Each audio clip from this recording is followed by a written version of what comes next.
Good morning मित्रांनो. तर आज इथे मी गडचिरोली पोलीस दलातर्फे लर्निंग फ्रॉम होम प्रोग्राम या अंतर्गत मी इथे आलो आहे.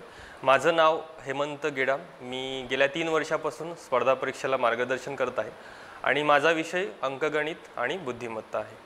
चला तर जास्त वेळ न घेता आपण आपल्या विषयाकडे येऊ. तर गणित, ज्याला वेगवेगळ्या प्रकारचे नाव आहे, ज्याला आपण ॲप्टिट्यूड टेस्ट म्हणतो, क्वांटिटी ॲप्टिट्यूड म्हणतो, ज्याला आपण मॅथ्स म्हणतो, ठीक आहे. तर स्पर्धा परीक्षामध्ये वेगवेगळ्या विषयांमध्ये हा अभ्यासक्रम असतो. फॉर एक्झाम्पल जर आपण विचार केला, जसं सेक्टर्स बघितलं, फॉर एक्झाम्पल बँकिंग सेक्टर आहे. याच्यामध्ये 3 एक्झाम्स असतात. एक क्लरिकल, PO आणि SO. या तीनही एक्झाममध्ये आपल्याला क्वांटिटेटिव्ह ॲप्टिट्यूड, त्यालाच आपण ॲप्टिट्यूड टेस्ट म्हणतो, या तीनही एक्झाममध्ये मॅथ्सला खूप इम्पॉर्टन्स आहे. सपोज या ठिकाणी जवळपास मॅथ्सचे 35 क्वेश्चन्स असतात. रिझनिंग, ज्याला आपण बुद्धिमत्ता म्हणतो, त्याचे 35 क्वेश्चन्स असतात आणि इंग्लिश याचे 30 क्वेश्चन्स असतात. म्हणजे गणिताला आणि बुद्धिमत्तेला किती महत्त्व आहे. 35 प्रश्न गणिताचे, 35 प्रश्न बुद्धिमत्तेचे आणि 30 प्रश्न गणिताचे. आता पॅटर्न कसं झालं आहे की सुरुवातीच्या 20 मिनिटामध्ये तुम्हाला फक्त मॅथ्स दिसणार, रिझनिंग आणि इंग्लिश दिसणार नाही. त्यानंतरच्या 20 मिनिटामध्ये तुम्हाला फक्त रिझनिंग दिसेल, मॅथ्स आणि इंग्लिश दिसणार. आणि शेवटच्या टप्प्यामध्ये फक्त तुम्हाला इंग्रजी 20 मिनिटासाठी दिसतील, तुम्हाला रिझनिंग आणि मॅथ्स दिसणार नाही. म्हणजे काय झालं, प्रत्येकाला एक टाइम लिमिट आले. कशाबद्दल बोलतोय मी? क्लरिकल. त्यानंतर क्लरिकलमध्ये कोणते? बँकिंग सेक्टरमध्ये. त्याच्यामध्ये 2 एक्झाम, एक क्लरिकल, PO आणि SO. SOमध्ये मार्किंग थोडंसं याच्या पट असते आणि प्रोबेशनरी ऑफिसर, ज्याला आपण PO म्हणतो, क्लरिकलमध्ये सेम पॅटर्न असतो. कोणत्या एक्झामच्या? त्याला आपण पूर्व परीक्षा, प्रिलिम्स एक्झाम ज्याला आपण म्हणतो, यामध्ये. म्हणजे गणिताला या ठिकाणी खूप सारे महत्त्व आहे. दुसरी एक्झाम जर बघितली, ज्याला आपण SSC म्हणतो, यामध्ये सुद्धा जवळपास 25% मॅथ रिझनिंगचा पोर्शन असतो. जिल्हा भरतीमध्ये जर बघितलं, तलाठी आहे, त्यामध्ये सुद्धा जवळपास 25% आपलं मॅथ्स आणि रिझनिंग असते. म्हणजे या गणिताला फार महत्त्व आहे. महत्त्व असताना या ठिकाणी काय झालं की आपला आयोग काय म्हणतो, आयोगाला कसा व्यक्ती हवा, एकदम ज्याला आपण अष्टपैलू म्हणतो असा व्यक्तिमत्व हवा. आता अष्टपैलू म्हणजे कसं? ज्याला इतिहास येत असेल त्याला काय यायला हवा? नागरिक शास्त्र सुद्धा यायला हवा. ज्याला भूगोल येतं त्याला अर्थशास्त्र, ज्याला राज्यशास्त्र येतं त्याला विज्ञान सुद्धा यावं लागतं. आणि यानंतर ज्याला गणित येत असेल त्याला बुद्धिमत्ता सुद्धा, आणि त्यानंतर ज्याला मराठी येत असेल त्याला इंग्रजी सुद्धा, आणि चालू घडामोडी, असा संपूर्ण विषयाचा अभ्यास असलेला असा आपल्याला अष्टपैलू विद्यार्थी हवा आहे. परंतु एखाद्या विषयामध्ये समजा तुम्हाला प्रावीण्य असेल, खूप जास्त इंटरेस्ट असेल, तर त्याने होत नाही. सर्व विषयांमध्ये, प्रत्येक विषयामध्ये एक नॉलेज असायला हवं. मग आयोग काय म्हणतो की समजा 100 प्रश्न असतील तर त्याला जवळपास एक ॲव्हरेज एक्झामचा जर विचार केला, एक सर्व एक्झामना जर कंबाईन केलं, UPSC बद्दल बोलत नाही मी, ठीक आहे ना, MPSC कंबाईन आणि त्याच्यानंतर आपण जे अदर एक्झाम जसं बँकिंग्स आहे, तलाठी आहे, SSC, याबद्दल जर विचार केला तर जवळपास एक ॲव्हरेज 70% आपण गृहीत धरू की 100 प्रश्न आणि वेळ किती असतो? 60 मिनिटं असतो. म्हणजे जवळपास एका प्रश्नाला तुम्हाला किती वेळ मिळतो? जवळपास 36 सेकंद मिळतात. क्लिअर? मग त्या 36 सेकंदामध्ये आपला प्रश्न वाचून सुद्धा व्हायला हवा आणि त्याचं सोल्युशन सुद्धा निघायला हवं. क्लिअर? मग हे कसं होईल? फॉर एक्झाम्पल मी तुम्हाला म्हटलं की एखाद्या पेपरमध्ये प्रश्न येतो की हुतात्मा दिन केव्हा असतो, असं जर प्रश्न तुम्हाला पडेल तर त्यावेळेस मग आपल्याला रिकॉल करावं लागतात. मग समजा फॉर एक्झाम्पल मी म्हटलं की 10 जानेवारीला हिंदी दिवस असतं, त्यानंतर 12ला युवा दिवस असतो, 15ला इंडियन आर्मी डे असतं, त्यानंतर 24ला बालिका दिवस असतो, 25ला टुरिझम डे, 26 जानेवारी तर माहिती आहे तुम्हाला, आणि 30ला जर म्हटलं मी हुतात्मा दिन असतं, जे आपण राष्ट्रपिता महात्मा गांधी यांची पुण्यतिथी जर म्हणतो. या फ्लोमध्ये जर मी तुम्हाला सांगितलं तर काही जणांना लक्षात राहील, पण प्रत्येकाला लक्षात राहील असं नाही. तर तेच मी थोडासा वेगळ्या भाषेमध्ये रूपांतर करतो. एक छोटीशी स्टोरी आहे, ती स्टोरी मी तुम्हाला सांगतो. 10व्या वर्गात एक हिंदी मीडियमचा मुलगा होता. कोणत्या वर्गात? 10व्या वर्गात. ठीक आहे. 10व्या वर्गानंतर तो जनरली 11वी आणि 12वी करतो. 10व्यानंतर 12वीमध्ये समजा एखादा विद्यार्थी गेला, त्याला आपण काय म्हणतो, युवक असे म्हणतो. क्लिअर? मराठीच्या पुस्तकामध्ये लिहिलं असतं युवक भारती म्हणून. ठीक आहे, बघा. तर सुंदर अशी स्टोरी आहे, ही स्टोरी आपण बघून घेऊ. चला, हा आपला स्ट्रक्चर आहे. आता एक स्मार्ट वर्क कसं करायचं, 100 तर प्रश्न आहेत, वेळ तर फक्त 60 मिनिटे आहे. तर स्मार्ट वर्क कसं करायचं, स्मार्ट वर्कला सांगतो मी. तर आपला एक विद्यार्थी होता, कोणत्या वर्गात होता, 10व्या वर्गात. कोणत्या मीडियमचा विद्यार्थी होता, हिंदी मीडियमचा विद्यार्थी. क्लिअर? 2 वर्षानंतर म्हणजे 10 अधिक 2 किती होतात, 12. म्हणजे 12वीच्या विद्यार्थ्यांना आपण काय म्हणतो, युवक असं म्हणतो, ज्याला आपण युवा म्हणतो. क्लिअर? कोणत्या वर्गातला मुलगा होता, 10व्या वर्गातला मुलगा. 2 वर्षानंतर म्हणजेच कितीला, 12ला. 12वीच्या मुलांना आपण जनरली काय म्हणतो, युवा म्हणतो. क्लिअर? त्यानंतर तो काय करतो, 12वी झालेला मुलगा 3 वर्ष एक्झाम करतो आणि ग्रॅज्युएशन कंप्लीट झाल्यानंतर असंच तुमच्यासारखा स्पर्धा परीक्षा देतो आणि 3 वर्षानंतर त्याचं सिलेक्शन होतं. कुठे, आर्मीमध्ये. आता 3 वर्षानंतर म्हणजे आपण 12पर्यंत आलेलो होतो. 12 अधिक 3 किती होतात, 15. 15ला त्याचं सिलेक्शन कुठे होतं, आर्मीमध्ये. चला, पुन्हा एकदा रिपीट करतो मी. 10व्या वर्गातला एक हिंदी मीडियमचा मुलगा होता. 2 वर्षानंतर म्हणजे 12ला तो काय होतो, युवा होतो, म्हणजे युवक होतो. त्याच्या 3 वर्षानंतर खूप मेहनत करतो स्पर्धा परीक्षामध्ये आणि ग्रॅज्युएशन जनरली 3 वर्षानंतर होतं आणि 15ला 3 वर्षानंतर म्हणजेच 15ला तो कुठे सिलेक्शन होतो, त्याचं आर्मीमध्ये सिलेक्शन होतं. आता विज्ञानामध्ये एक नियम आहे की 5वी, 6वी, 7वी, 8वी, 9वी, 10व्या वर्गापर्यंत तुम्ही वाचलं असेल की 9 महिन्यानंतर एखादं बाळ होतं. क्लिअर? तर 9 महिन्यानंतर त्याला एक बाळ होतं, एक बालिका होते. 15 अधिक 9 किती होतात, 24. 24ला त्याला एक काय होते, बालिका होते. क्लिअर? 10व्या वर्गातला हिंदी मीडियमचा मुलगा 2 वर्षानंतर म्हणजे 12ला तो युवक होतो. त्याच्या 3 वर्षानंतर त्याचं आर्मीमध्ये सिलेक्शन होतं. 9 महिन्यानंतर त्याला काय होते, बालिका होते. आता त्याचे जे मित्रमंडळी असतात ते म्हणतात की एवढा मोठा सण आहे की आपल्या घरामध्ये एक लक्ष्मी झाली, तर तुम्ही आम्हाला पार्टी देणार नाही का? मग ते पार्टीसाठी दुसऱ्या दिवशी तो काय करतो की ठीक आहे, मी पार्टी देईन. मग दुसऱ्या दिवशी म्हणजे 24 अधिक 1 किती होतात, 25ला ते कुठे जातात, टूरवरती जातात. क्लिअर? टूरवरती जातात. आता तो कोणत्या डिपार्टमेंटला असतो, आर्मी डिपार्टमेंटला असतो. त्याच्यानंतर अचानक त्याला फोन येतो की पुलवामामध्ये हल्ला सुरू आहे, तुम्हाला आत्ताच राईट नाव तुम्हाला जॉईन करावं लागेल. मग तो तिथे जॉईन करतो आणि जॉईन केल्यानंतर खूप मोठा, जसं हल्ला बघितलं असेल पुलवामामध्ये, त्याच्यामध्ये खूप मोठ्या प्रमाणामध्ये ब्लास्ट होतो आणि तिथेच तो मरण पावतो. आणि एखादा पोलीस जवान जर मरण पावला तर त्याला आपण काय म्हणतो, शहीद असं म्हणतो. काय म्हणतो, शहीद म्हणतो. ठीक आहे? पोलीस हा एक असा डिपार्टमेंट आहे जो आपलं अख्खं आयुष्य देशासाठी समर्पित करतो. आपल्या पायाला थोडंसं जर ठेच लागलं तरी आपल्याला सहन होत नाही, पण देशासाठी जर एखादा शहीद होणं ही खूप मोठं त्याला हे लागतं. मी सर्वात आधी त्यांना सलाम करतो. म्हणजेच आपण कुठपर्यंत आलो, 30ला काय होतो, तो शहीद होतो. म्हणजेच काय होतो, हुतात्मा.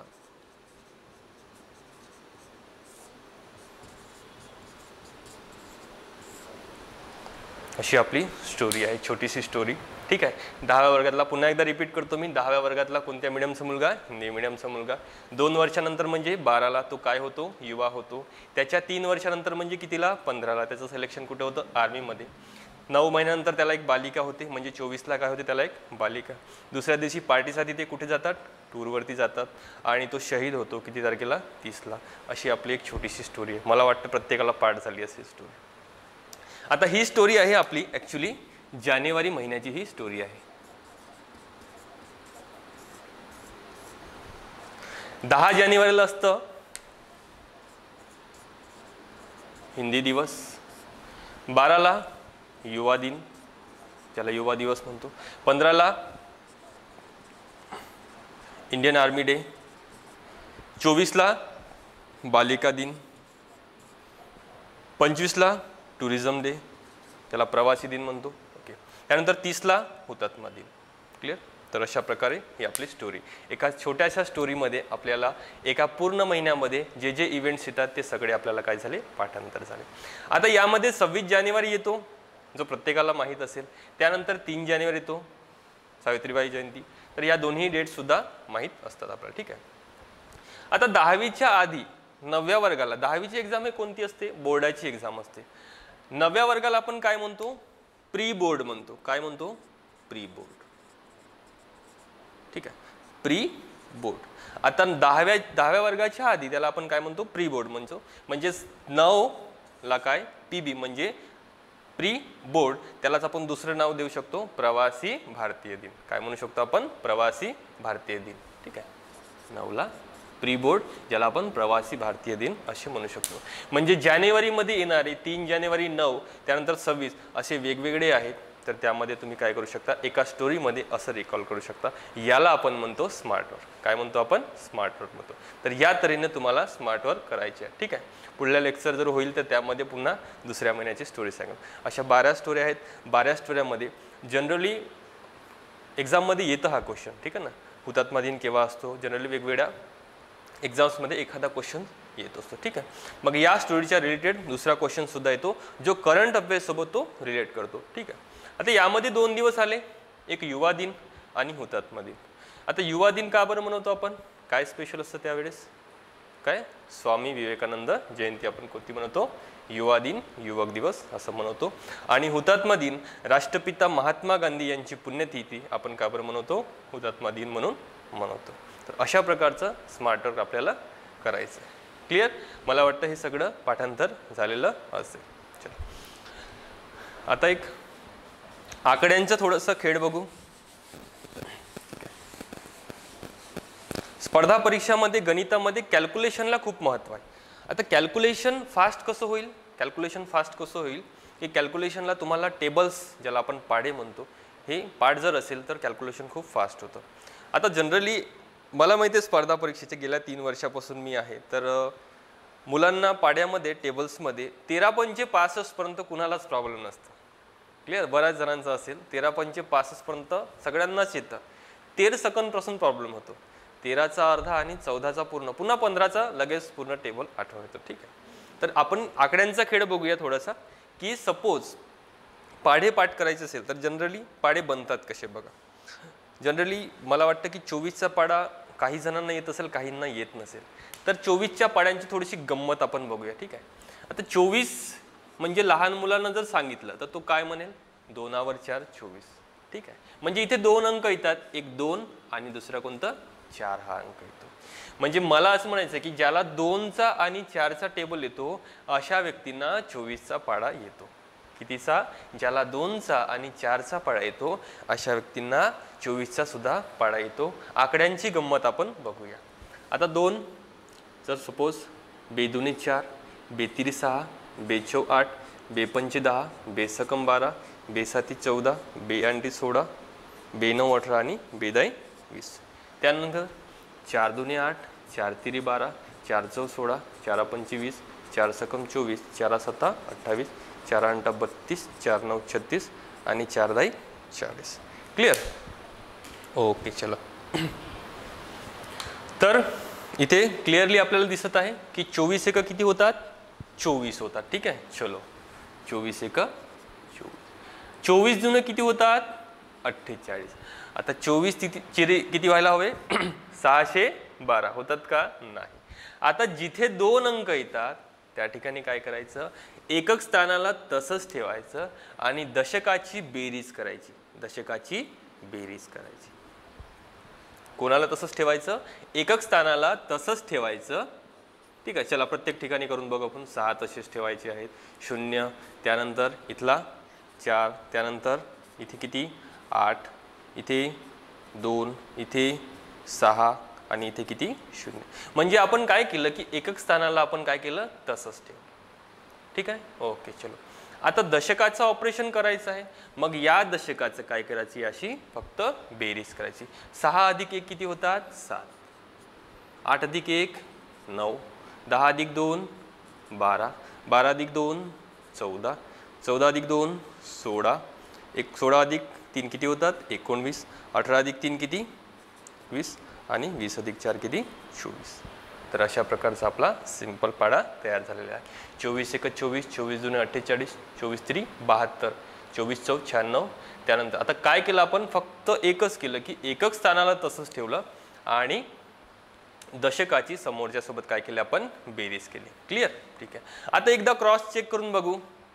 ठीक आहे ना, किती 24 पंचे आणि 24 सक आपण सपोज केलं 24 सक. समजा करून बघितलं आपण, क्रॉस चेक जर केलं तर 6 चौक 24, 24 4, हातचे किती उरतात 2, साइन 2 12 अधिक 2 किती होतात 144, जो आपला आन्सर बरोबर आहे. क्लिअर. म्हणजे अशा प्रकारे समजा 2चा आणि 4चा जरी पाडा येत असेल, जिथे 2 अंक येतात फक्त तिथे काय करायचं, एकक स्थानाला तसंच ठेवायचं आणि जो दशक स्थान आहे त्याची समोरच्या अंकासोबत काय करायचे, आपल्याला बेरीज करायची. क्लिअर. तर अशा प्रकारे तुम्ही 99 पर्यंतचे पाडे तुम्ही रिटर्नमध्ये लिहू शकता. आता लिहून त्याला तसंच ठेवू नका, त्याला पाठांतर करत चला. ठीक आहे ना. आता फॉर्म भरणारे सपोज आपण थाउजंड्स ऑफ विचार केला, ठीक आहे ना, 1000 लोक समजा एखादा फॉर्म भरला असेल, फक्त पोस्ट एकच आहे, तर त्यामध्ये असा एक विद्यार्थी, असा एक अष्टपैलू खेळाडू त्यांना हवा की ज्याच्यामध्ये काहीतरी डिफरंट आहे. 13 पंचे 65 पर्यंत प्रत्येकालाच येतात. ठीक आहे. तर यामध्ये काहीतरी वेगळं, तर यांच्यामध्ये थोडासा जो वेगळा असेल त्याचं सिलेक्शन कन्फर्मेशन असतं. म्हणून मिनिमम 25 to 30 पर्यंत पाडे हे पाठ असायला हवे. त्याच वेळेस काय होईल, आपलं कॅल्क्युलेशन फास्ट होईल. क्लिअर. अशा प्रकारे काय करायचं, तुम्ही 30 पर्यंत टेबल्स बनवायचे आणि त्याला पाठांतर करून घ्यायचं. क्लिअर. ठीक आहे. आता कधी कधी काय होईल, एकच संख्या दोनदा येईल, एकच संख्या काय येईल, दोनदा येईल. आता दोनदा समजा आली, त्याला आपण आपल्या भाषेमध्ये काय म्हणतो, वर्ग असं म्हणतो. काय म्हणतो, वर्ग असं म्हणतो. एक अशी सोपी पद्धत आहे ज्याच्याने आपल्याला वर्ग सुद्धा काढता येतात. मला होप आहे की जानेवारी महिना सुद्धा समजला असेल आणि 24चा पाडा सुद्धा समजला असेल. अशाच पद्धतीनं वेगवेगळे टेबल्स तुम्ही बनवू शकता. जर हीच संख्या जर दोनदा आली तर त्याला आपण वर्ग असे म्हणतो. आता ती वर्ग काढण्याची खूप सोपी पद्धत आहे, ती पद्धत आपण बघू.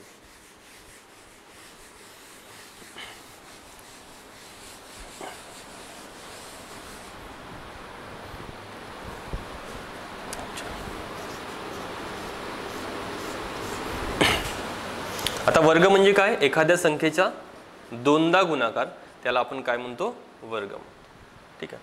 आता वर्ग का म्हणतो याला थोडंसं एक हिस्ट्री बघून घेऊ. ठीक आहे. 4 आणि 4. आता समजा फक्त 4 असेल तर कोणत्याही घातांकाचा समजा फक्त आपण अंक लिहिला तर त्याला नेहमी किती असतो, घातांक 4 असतो. किती असतो घातांक, बेस किती यायचा 4 आणि घातांक नेहमी किती असतो, 1 असतो. तर ज्यावेळेस पाया समान असतो, ज्यावेळेस काय पाया समान असतो आणि मध्यंतरी जर गुणाकाराचं चिन्ह असेल तर पाया काय घ्यायचा, एकच पाया घेतो आणि त्याचा जो घातांक आहे त्याची आपण काय करतो, बेरीज करतो. 1 अधिक 1 किती होतात, 2 होतात. म्हणजे अशा प्रकारे 4 गुणिला 4 म्हणजेच काय होतो, 4चा वर्ग म्हणजेच काय, 4चा दोनदा गुणाकार, ज्याची किंमत किती येते, 16 येते. क्लिअर. आता जनरली आपल्याला 1 ते 9 पर्यंत माहिती आहेत. त्याच्या जर नंतर असेल तर एक 3 डॉट्स मेथड आहे, त्या मेथडने आपण बघूया.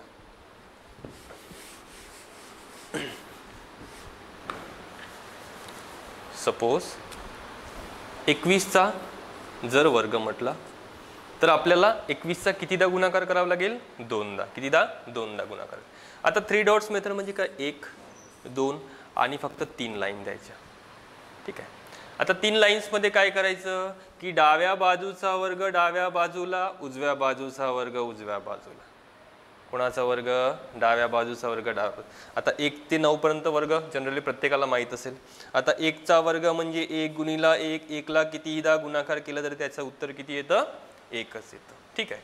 आता 2चा वर्ग म्हणजे 2चा दोनदा गुणाकार म्हणजेच किती, 4 येतात. ठीक आहे. त्याचा जेवढा वर्ग असतो ते काय करायचं, सपोज 2ला घातांक 4 असेल म्हणजे 2चा कितीदा गुणाकार करायचा, 4दा गुणाकार करायचा. जर 3 असेल तर 3दा. ठीक आहे. ओके. मग 1चा वर्ग किती आला, 1. 2चा वर्ग किती आला, 4. क्लिअर. ओके. चलो, सिंपल आहे. डाव्या बाजूचा वर्ग डाव्या बाजूला आणि उजव्या बाजूचा वर्ग उजव्या बाजूला. ठीक आहे. आता मध्यंतरी काय करायचं, मध्यंतरी काय करायचं, आधी काय करायचं, गुणाकार करून घ्यायचं. मध्यंतरी आधी काय करायचं, गुणाकार. ठीक आहे ना. एक सिरियल बघितलं असेल तुम्ही, तो अंधेरा कायम रहेगा असं म्हणतो. ठीक आहे ना. असं क्रॉस, आधी काय करायचं, क्रॉस मल्टिप्लिकेशन करून घ्यायचं आणि त्यानंतर त्याची काय करायची, दुप्पट करायची. खूप इझी आहे. ठीक आहे ना. ज्यावेळेस कॅल्क्युलेशन करतो त्यावेळेस थोडंसं टिपिकल होतो, हे बेटर वे आहे. सर्वात आधी दोघांचा काय करायचा, गुणाकार. आता 2 गुणिला 1 कोणत्याही संख्येला समजा 1 ने गुणलं तर उत्तर केवढं येतं? तितकंच येतं. क्लिअर? आता 2 ची दुप्पट करायची, ज्याला आपण डबल म्हणतो, ज्याला आपण ट्वाइस म्हणतो. ठीक आहे. आता दुप्पट केल्यानंतर किती येते? 4 येते. हे झालं तुमचं फायनल आन्सर. म्हणजे 21 चा वर्ग किती होतो? 441. काय केलं आपण? डाव्या बाजूचा वर्ग डाव्या बाजूला, उजव्या बाजूचा वर्ग उजव्या बाजूला. मध्यंतरी आधी आपण काय केलं? गुणाकार केलं. मध्यंतरी आपण काय केलं? गुणाकार केलं आणि त्यानंतर आपण काय केलं? दुप्पट केलं. ॲक्च्युली हा फॉर्म्युला बनला कुठे याचा आपण बेस बघूया.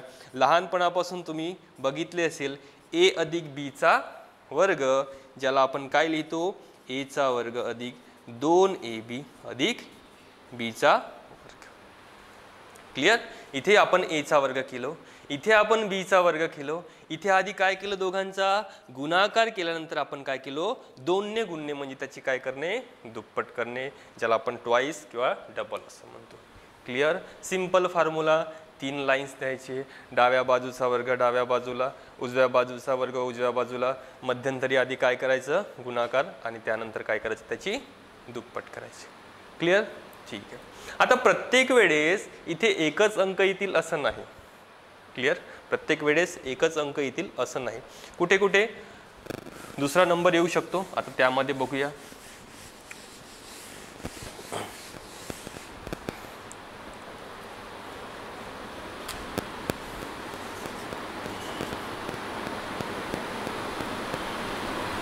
सपोज 42 चा स्क्वेअर. क्लिअर? ठीक आहे. चलो आता काय केलं? Same procedure. 3 रेषा दिल्या. 4 चा वर्ग किती होतो? 4 चा 2दा गुणाकार म्हणजे 16. 2 चा वर्ग किती होतो?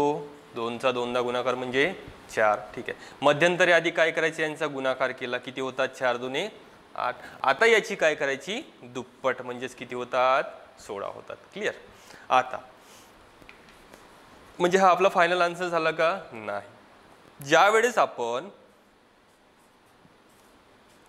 यांची बेरीज करतो, 7 अधिक 5 किती होतात? 12 आणि 1 अधिक 1 किती होतात? 202 होतात. म्हणजे याचा आन्सर 212 यायला हवं का? नाही. आपण काय करतो? 12शी किती घेतो? 2 आणि हातचा 1 समोर देतो. म्हणजेच कुठे देतो? एककानंतर दशकात, त्यानंतर शतकामध्ये देतो. म्हणजे इथे सुद्धा असंच करा. इथे एकच अंक आहे, काही प्रॉब्लेम नाही. 16शी 6 हातचा 1. आता 16 अधिक 1 किती होतात? 17 होतात. हे झालं तुमचं फायनल आन्सर. म्हणजे जिथे 2 अंक येतात आपण काय करतो? 7 अधिक 5 किती होतात? 12. म्हणजे तिथे 2 अंक येतात, त्यावेळेस एकक स्थानाला तसंच ठेवतो आणि जो दशक आहे तो समोरच्या सोबत त्याला बेरीज करतो. सेम प्रोसिजर इथे आपल्याला करायची आहे. फॉर एक्झाम्पल समजा इथे 24 असतं. क्लिअर? आता 2 चा वर्ग 4 होतो, काही प्रॉब्लेम नाही. 4 चा वर्ग किती होईल? 16. मध्यंतरी आधी गुणाकार करा. 4 दुने किती? 8. त्याची काय करायची? दुप्पट करायची. किती होतात? 16 होतात. 4 दुने 8, 8 ची दुप्पट 16. आता 16ची 16 लिहितो का आपण? नाही. 16शी 6 हातचा 1. आता 16 अधिक 1 किती होतात? 17. 17शी 7 हातचा 1. 4 अधिक 1 किती होतात? 5. म्हणजे 24 चा वर्ग किती होतो? 576. म्हणजे जिथे 2 अंक येतात तिथे आपण काय करायचं? एकक स्थान तसंच ठेवायचं आणि जो दुसरा स्थान आहे त्याला समोर ॲड करायचं. 16 अधिक 1 किती होतात? 17. 17शी 7 आणि पुन्हा हातचा 1 येतो, तो समोर ॲड केला. 4 अधिक 1 किती होतात?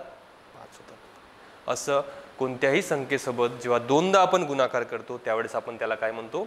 वर्ग असं म्हणतो. सेम प्रोसिजर तुम्ही इथे फॉलो करू शकता. अशा प्रकारे तुम्ही मल्टिपल नंबरचे तुम्ही काय करू शकता? वर्ग काढू शकता. आता याहूनही थोडं सोपं आहे. याहूनही थोडं काय सोपं आहे? ज्या संख्येच्या एकक स्थानामध्ये 5 असेल त्याचा आन्सर तिथेच निघतं. ज्या संख्येच्या कुठे कोणत्या स्थानामध्ये? एकक स्थानामध्ये जर 5 असेल तर त्याचा आन्सर तिथेच निघतं. For example 35. 35चा काय करायचं आपल्याला? वर्ग करायचा आहे. आता आपल्याला 5चा वर्ग माहिती आहे किती होतो? 25 होतो. 5 किती होतो 25. आता 3 नंतरची क्रमागत संख्या म्हणजे 25 लिहिणं हे कंपल्शन आहे. 25 लिहिणं काय आहे कंपल्शन आहे. Clear okay. आता फक्त काय करायचं आहे 3 नंतर येणारी क्रमागत संख्या कोणती 4 या दोघांचा फक्त गुणाकार करायचा. 3 नंतर कोणती संख्या येते 4 या दोघांचा फक्त आपल्याला गुणाकार करायचा आहे. 4 तरी किती होतात 12 होतात आणि समोर फक्त 25 लिहायचे आहे. You will get the final answer. म्हणजे काय 3 नंतर येणारी फक्त क्रमागत संख्या या दोघांचा जर गुणाकार जो येतो त्याच्या समोर फक्त किती लिहायची आहे 25 लिहायची आहेत. तो आपला काय असेल फायनल आन्सर आहे. आता 25चा वर्ग प्रत्येकाला पाठांतर असेल पण आपण या मेथडने करून बघू. 2 नंतर क्रमागत संख्या कोणती म्हणजे 2 नंतर येणारी संख्या कोणती आहे 3 आहे. 2 गुणिला किती 3 किती होतात 6 होतात आणि समोर किती लिहायचे 25. अशा प्रकारे संख्या किती झाली 625. परंतु ज्या संख्येच्या स्थानी किती असतं 5 असतो त्याला.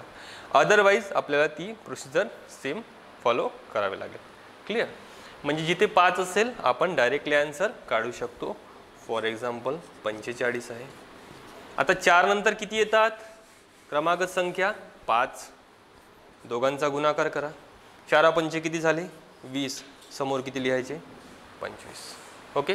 त्यानंतर फॉर एक्झाम्पल 55 असेल याचा आपल्याला समजा वर्ग करायचा असेल तर 5 नंतर किती येतात 6 येतात. 6 पंचे किती होतात 30 आणि समोर किती लिहायचे 25. अशा प्रकारे 5 सकम 30 30 25 हे त्याचा आन्सर झाला. आता फॉर एक्झाम्पल समजा 90चा जर वर्ग काढायचा असेल फॉर एक्झाम्पल 90 आणि त्याच्या एकक स्थानामध्ये 5 म्हणजेच किती 95चा जर वर्ग काढायचा असेल तर 9 नंतर किती येतात 10 येतात. 9 दाई किती झाले 90 आणि समोर किती लिहायचे 25. म्हणजे याचं फायनल आन्सर काय झालं 25. क्लिअर. तर अशा प्रकारे तुम्हाला टेबल सुद्धा आठवण झाले. जिथे दोनदा गुणाकार म्हणजे आपण काय म्हणतो वर्ग म्हणतो. तर अशा प्रकारे 3 डॉट्स मेथडने आपण वर्ग सुद्धा काढू शकतो. आणि त्याहूनही सिंपल ज्या संख्येच्या एकक स्थानामध्ये किती दिसेल 5 असेल त्याच्या जी समोरची संख्या आहे त्यानंतर येणारी क्रमागत संख्या बघा आणि क्रमागत संख्या बघितल्यानंतर त्या दोघांचा गुणाकार जो येईल त्याच्यासमोर फक्त किती लिहायचे 25. क्लिअर.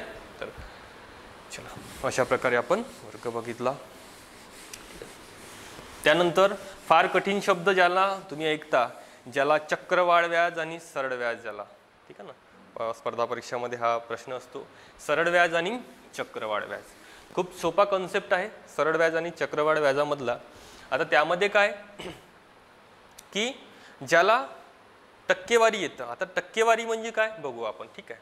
आता जनरली आपल्याला माहित असेल की समजा 150 चे 10% बरोबर किती.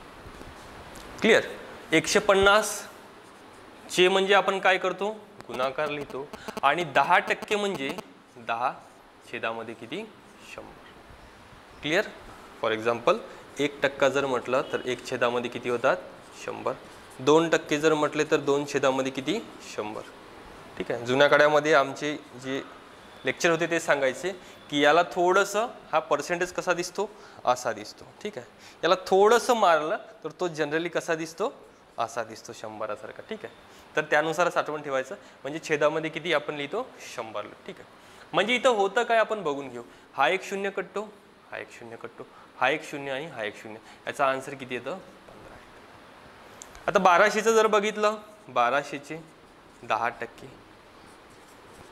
गुणिला 10 छेदामध्ये किती 100. हा एक 0 हा एक 0 हा एक 0 आणि हा एक 0 म्हणजे किती येतं 100. म्हणजे यावरून आपल्याला काय लक्षात येतं की 10% म्हटलं की एका संख्येच्या आधी कुठेतरी पॉईंट येतं. क्लिअर. 10% म्हणजे फक्त कुठे एका संख्येच्या आधी कुठेतरी पॉईंट येतं. म्हणजे किती होतात समजा 1200 बघितलं तर एका संख्येच्या आधी पॉईंट म्हणजे इथे पॉईंट येणार म्हणजे ती संख्या किती होईल 120 होईल. फॉर एक्झाम्पल 120 पॉईंट समजा 1200 ही संख्या आहे. आता 10% म्हणजे किती होतात एका संख्येच्या आधी पॉईंट इथे पॉईंट येणार. ठीक आहे. आता मला सांगा 5.00 म्हणजे तुमच्याकडे 5 रुपये 0 पैसे जर आहे म्हटलं तर काय होईल याची किंमत फक्त तुमच्याकडे किती रुपये आहे 5 रुपये आहेत. म्हणजेच काय लिहू शकतो आपण याला पॉईंट नंतर शून्याची काहीही किंमत नसते. म्हणजेच याला आपण काय लिहू शकतो, 120.0 म्हणजेच याला आपण किती लिहू शकतो, 120 लिहू शकतो. या सगळ्याहून आपल्याला हे समजतं की 10% म्हणजे एका संख्येच्या आधी पॉइंट येतं. क्लिअर? ओके. चलो, तर एवढं जरी छोटासा कन्सेप्ट आपल्याला माहिती आहे, यावरून एक मोठासा टॉपिक ज्याला आपण सरळ व्याज आणि चक्रवाढ म्हणतो त्यामध्ये आपण प्रवेश करूया. ठीक आहे. आता समजा एखाद्या संख्येचे 10% समजा किती होतात, 1200चे आपण काय म्हटलं 10% किती होतात 120. थोडासा लॉजिक लावा, याला 5% किती व्हायला हवे. समजा एखाद्या संख्येचे 10% किती होतात 120, तर 5% किती व्हायला हवे. आता 10% समजा 120 होत आहेत, तर 5% म्हणजे काय, त्या 10ची आपण काय करतो हाफ करत आहे, म्हणजेच काय अर्धे करत आहे. म्हणजे किती व्हायला हवे 60 व्हायला हवे. किती व्हायला हवे 60. म्हणजे 10% समजा आपल्याला माहित असेल तर त्याचं रूपांतर आपण जर हाफ केलं तर आपल्याला किती मिळतं 5% मिळतात. ठीक आहे. एका छोट्याशा कन्सेप्ट वरून आपण एक सरळ व्याज आणि चक्रवाढाचा आपण एक्झाम्पल बघूया.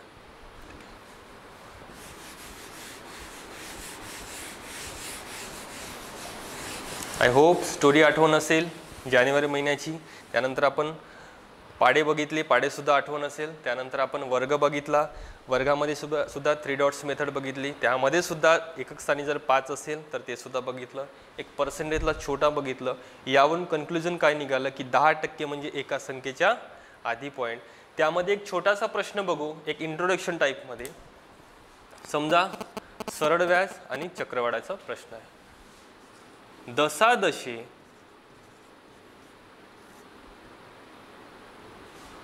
10 दराने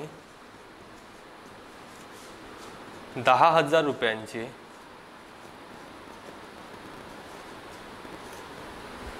3 वर्षाचे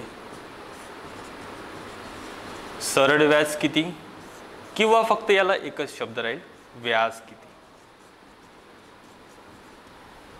काय म्हटलं प्रश्न, दशादशे 10 दराने 10,000 रुपयांचे 3 वर्षाचे सरळ व्याज किती, किंवा यालाच आपण काय म्हणू व्याज किती. ठीक आहे. आपल्याला एक छोटासा कन्सेप्ट माहिती आहे ज्याचं नाव आहे, आपण आत्ता जस्ट बघितलं, पर्सेंटेज. ठीक आहे. आता यामध्ये काय होतं, एक थोडंसं समजून घ्या की सरळ व्याज आणि चक्रवाढ व्याजामध्ये फरक काय आहे. सरळ व्याज आणि चक्रवाढ. आता सरळ व्याज ज्याला आपण व्याज म्हणतो, व्याज कशी लागते, एका वर्षाला जी व्याज असेल तीच व्याज दुसऱ्या वर्षी सुद्धा असते, तीच व्याज तिसऱ्या वर्षी सुद्धा असते. पण चक्रवाढ व्याजामध्ये थोडासा फरक आहे. काय फरक आहे की इंटरेस्ट पे इंटरेस्ट, कंपाऊंड इंटरेस्ट. कशावरती, व्याजावर व्याज, चक्रवाढ व्याज. म्हणजे समजा एखाद्या वर्षी तुम्हाला 10% व्याज जर असेल तर फॉर एक्झाम्पल 10,000 ही रक्कम आहे. जर 10% जर व्याज असेल तर 10% म्हणजे एका संख्येच्या आधी पॉईंट किती होतात 1,000. तर ही 1,000 तर वाढेलच. मग रक्कम किती झाली 10,000 आणि 1,000 किती होतात 11,000. आता या व्याजावरती व्याज बसेल. इथे काय होत आहे सरळ व्याजामध्ये, या व्याजावरतीच फक्त व्याज लागेल. जी व्याज पहिल्या वर्षी असेल ती कॉन्स्टंट असेल सरळ व्याजामध्ये, परंतु चक्रवाढ व्याजामध्ये जी तुमची व्याज येईल त्या व्याजावरती पुन्हा व्याज लागेल. त्याला आपण काय म्हणतो चक्रवाढ व्याज असे म्हणतो. क्लिअर. चलो, तर सर्वात आधी आपण दोघातलाच फरक समजला असेल की फक्त व्याज आणि 3 वर्ष म्हटलं असेल तर त्याला 3दा गुणाकार, म्हणजे 3दा आपण बेरीज करू. आणि चक्रवाढ असेल तर त्या व्याजावरती आपण काय काढू व्याज काढू. ठीक आहे. आता सरळ व्याजाचा प्रश्न आहे. या ठिकाणी किती 3 गोष्टी दिल्या आहेत. आता दशादशेचा अर्थ प्रत्येकाला माहीत असेल, नसेल माहीत तर बघा, दर साल दर शेकडा ज्याला आपण म्हणतो. ठीक आहे. म्हणजे प्रत्येक सालाला तो जो शेकडा आहे, म्हणजे 10% दर असेल, त्याचा 20% दर असेल, त्या दरानेच काय होईल त्याला व्याज लागेल. पण कोणती व्याज, सरळ व्याज त्याला लागेल. क्लिअर. तर बघूया, एक पर्सेंटेजचा छोटासा टॉपिक बघितला होता, त्यावरती बेसिस हा आहे. तर यामध्ये एक रक्कम आहे 10,000, एक दर आहे किती 10, दरालाच आपण कशामध्ये लिहू पर्सेंटेज लिहू. आणि किती वर्षासाठी 3 वर्ष. क्लिअर. एक व्याज आहे, दर पर्सेंटेज आहे, आणि किती वर्षासाठी 3 वर्षासाठी. ठीक आहे. आता आपल्याला माहिती आहे की याचे 10% किती होतात, 10% म्हणजे किती संख्येच्या आधी पॉईंट, एका संख्येच्या आधी पॉईंट. म्हणजे इथे एका संख्ये म्हणजे किती झाले हे 1000 झाले. आता किती वर्षासाठी 3 वर्षासाठी हे किती झाले 3,000. क्लिअर. एक सिम्पलचा फक्त एक पर्सेंटेज जर माहीत असेल तर डायरेक्टली तुम्हाला आन्सर निघू शकतो. क्लिअर.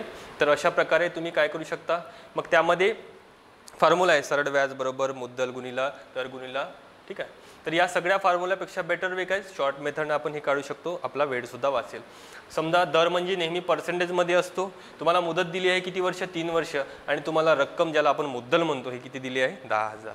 तर फक्त काय केलं आपल्याला, 10% जर आपल्याला माहीत असले तर आपण याचे 10% किती होतात, 1,000. किती वर्षासाठी, 3 वर्षासाठी, म्हणून आपण कितीने गुणले, 3 ने गुणले. तर यांचा आपला आन्सर किती आला, 3,000 आपलं आन्सर आलं. क्लिअर. तर समजा पहिल्या वर्षासाठी 1 वर्षासाठी असतं तर किती आलं असतं, 1000 गुणिला 1. 2 वर्षासाठी असतं तर 1000 गुणिला 2. 3 वर्षासाठी 1000 गुणिला 3. अशा प्रकारे आपला आन्सर किती आला, 3000 आला. क्लिअर. तर फॉर एक्झाम्पल अशा आपण छोट्यासा एक पर्सेंटेजचा टॉपिक जर माहीत असला तर शॉर्टकट मेथडने आपण असं काढू शकतो. ठीक आहे. त्यानंतर वेगवेगळे टाईप्स आहे, त्यालासुद्धा आपण पर्सेंटेज बेसनेस काढू. त्याला थोडंसं टिपिकल वेगळी मेथड लागेल. पण एक सिम्पल जर क्वेश्चन बघितला, ज्या क्वेश्चनला थोडंसं बघण्यासाठी भीती वाटतं आपल्याला की सरळ व्याज आणि चक्रवाढ, जवळपास आपण त्याला निग्लेक्ट करतो. खूप सिम्पल पद्धत आहे. एक दर, त्याला आपण पर्सेंट, एक मुदत असते ज्याला आपण त्याने गुणायचं, आणि जी मुदत, जे रुपये, जी अमाऊंट दिली असेल ती संख्या, त्याची किती टक्के काढली आपण, 10% दिली असेल 10%, आणि 5% दिली असेल तर 5%. आता 5% म्हणजे काय केलं असतं आपण, या 1000 म्हणजे 10%, त्याची काय केले असते आपण, हाफ केले असते, म्हणजे किती, 500 होतात. आता किती वर्षासाठी दिलं आहे त्या मुदतीला आपण काय केलं असतं, गुणाकार केला असतं. क्लिअर. ठीक. आता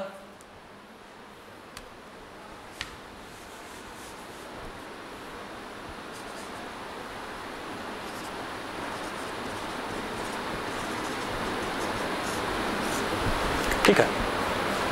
आता नेक्स्ट टॉपिक, त्याच्यामध्ये समजा थोडं सर्व केलं असतं क्वेश्चन की याचं सरळ व्याज किती निघेल. आता अमाऊंट दिली आहे 10,000, दर दिला आहे 10%, वर्ष दिला आहे 2 वर्ष. ठीक आहे. वर्ष किती दिलं आहे, आता 2 वर्ष दिलं म्हणजे आपला आन्सर 2 स्टेपमध्ये येणार, हे लक्षात ठेवा. ठीक आहे. 2 वर्ष दिला आहे म्हणजे किती, आपला आन्सर 2 स्टेप. टाइम किती सांग, 2 वर्ष म्हणजे किती, 2 स्टेपमध्ये आन्सर निघेल. 3 वर्ष म्हणजे काय केलं आपण, 3 स्टेपमध्ये आपला आन्सर निघलं असतं. क्लिअर. ओके. 2 वर्ष म्हणजे काय, 2 स्टेपमध्ये आन्सर, आणि 3 वर्ष म्हणजे काय, 3 स्टेपमध्ये आपला आन्सर. आता इथे 2 वर्ष दिलं आहे तर आपण किती स्टेपमध्ये आन्सर काढू, 2 वर्षामध्ये आपण आन्सर काढू. आता 10,000चे 10% किती होतात, 10% म्हणजे फक्त किती संख्येच्या आधी पॉईंट, एका संख्येच्या आधी पॉईंट, म्हणजे पहिल्या वर्षी काय झाले, फक्त 1,000 रुपये. आता पहिल्या वर्षी तर फक्त व्याज लागते, दुसऱ्या वर्षी या व्याजावरती पुन्हा 10% व्याज, त्यालाच आपण काय म्हणू, चक्रवाढ व्याज. पहिल्या वर्षी 10,000चे किती लागले, फक्त 1000. दुसऱ्या वर्षी ते 1000 तर राहतीलच, त्याच्यावरती पुन्हा 10%, म्हणजे याचे 10% किती होतात, एका संख्येच्या आधी म्हणजे किती होतात, 100 होतात. अशा प्रकारे किती झाले आपले, हे 1000 आणि हे किती, 1100, किती होतात, 1000, 2000, 2100. म्हणजे व्याज किती आली आपल्याला, 2100 रुपयाची किती आली व्याज. किती वर्षासाठी, 2 वर्षासाठी. क्लिअर. तर हा डिफरन्स आहे चक्रवाढ व्याज आणि व्याजामध्ये. आय होप एका छोट्याशा पर्सेंटेज बेसिसवर आपला हा क्वेश्चन्स निघालेला. क्लिअर. तर आज आपण वेगवेगळे टॉपिक्स बघितले. फॉर एक्झाम्पल पहिला जो आहे तो एक स्टोरीनुसार आपण काय केलं, पूर्ण डेट्स फॉर्म केले, त्याच्यामध्ये सुद्धा क्वेश्चन्स येतात जनरली. दुसरी स्टोरी आपण नेक्स्ट लेक्चरला बघू. त्यानंतर टेबल्स बघितले, आकड्यांचा खेळ, त्याच्यामध्ये टेबल्ससुद्धा बघितले. टेबल्स नंतर एकच संख्या समजा 2दा आली असेल त्याला आपण वर्ग म्हणतो, वर्गसुद्धा आपण बघितला. त्यानंतर तिसरी मेथड आपण काय बघितली, एक छोटासा पर्सेंटेजचा जर टाईप माहीत असला त्याच्यावरती सरळ व्याज आणि चक्रवाढ दोन्ही टॉपिक्सवरती बघितलं. उद्या एक छोटासा लसावी आणि मसावी एक छोटीशी मेथड आहे, त्या छोट्याशा मेथडनुसार आपण काळ काम वेगमधले मोठमोठे प्रश्न असतात की एक व्यक्ती एक काम 10 दिवसात पूर्ण करतो, तेच काम एक व्यक्ती जर 15 दिवसात पूर्ण करतील, दोघं मिळून जर ते काम करतील तर त्याला किती वेळ लागेल. त्यानंतर दुसरा आहे एक नळ एका टाकीने 10 तासात भरते, दुसरं नळ त्याच टाकीने 15 तासात भरते. जर दोन्ही नळ एकदम सुरू केले असता टाकी किती वेळात भरेल? असा एक छोटासा लसावी आणि मसावीचे छोटासा टॉपिक आहे. त्याच्यामध्ये फक्त लसावी कामी येणार. लसावी सुद्धा खूप सोपं आहे, ते आपण नेक्स्ट लेक्चरला बघू. ठीक आहे. तर आय होप जेवढं काही सांगितलं असेल ते लक्षात असेल. आणि पोलीस दलातर्फे मला इथं एक मार्गदर्शनाला एक प्लॅटफॉर्म मिळाला, त्याच्यामध्ये मी त्या वतीने माझ्या वतीने पोलीस दलातर सर्वांचं मी इथे आभार मानतो आणि इथेच हा आपला लेक्चर संपवतो. धन्यवाद. जय हिंद.